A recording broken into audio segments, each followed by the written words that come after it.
The Parsha starts with a scene, the dramatic scene of Rivka and Yitzchak, both standing in different corners and praying for a child or for children. Rivka had been barren now for 10 years, and the situation seemed to be hopeless.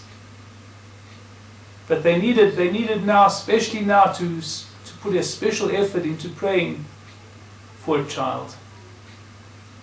The verse then goes on to tell us that while Yitzchak and Rivka both prayed with intensity, with fervence, it was Yitzchak's prayer that was answered.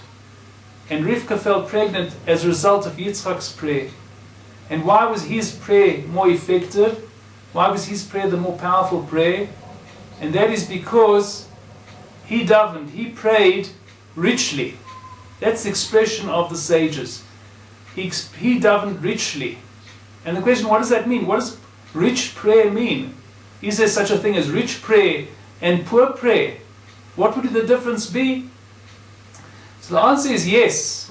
There is a poor prayer and there is a rich prayer. What is a poor prayer? A poor prayer is one that's done in desperation. When a person feels that there's no hope, he must turn to Hashem, and he prays that Hashem should answer his request. Let's say a person might be praying for good health, or a person might be praying for financial boost, or he might be praying for his sports team to win the game. Whatever he's praying for, that's a prayer of where he's turning to Hashem. He says, I need you, Hashem, please help me, Hashem. This must happen, help this to happen. And that's the prayer of desperation. That's called the poor prayer. So what's the rich prayer? The rich prayer is a very brilliant concept. And this is when a person realizes his faith is at such a high level that he says to himself, whether I receive what I want, whether I receive what I would like, or I don't receive it, it makes no difference. Because I trust and I believe in Hashem, that whatever Hashem does for me is always for the good. Whatever will happen in my life, whether I receive what I want or I don't receive it, is all good. It's all wonderful. And it's all part of my program of self-growth. I'm in this life to grow myself and to become a better and bigger person. And whatever Hashem does is all designed for that growth. It's all for my benefit.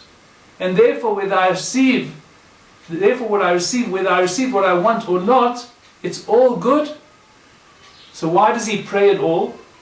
Maybe then he doesn't need to pray. His prayer is as follows. His prayer is, please Hashem, help me to be a better person.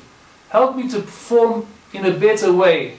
And then I know for sure I will receive that which I truly want. If I have a desire, that indicates there's something that I'm lacking, and that which I'm lacking in the physical world is reflected in what I'm lacking in terms of my self-growth.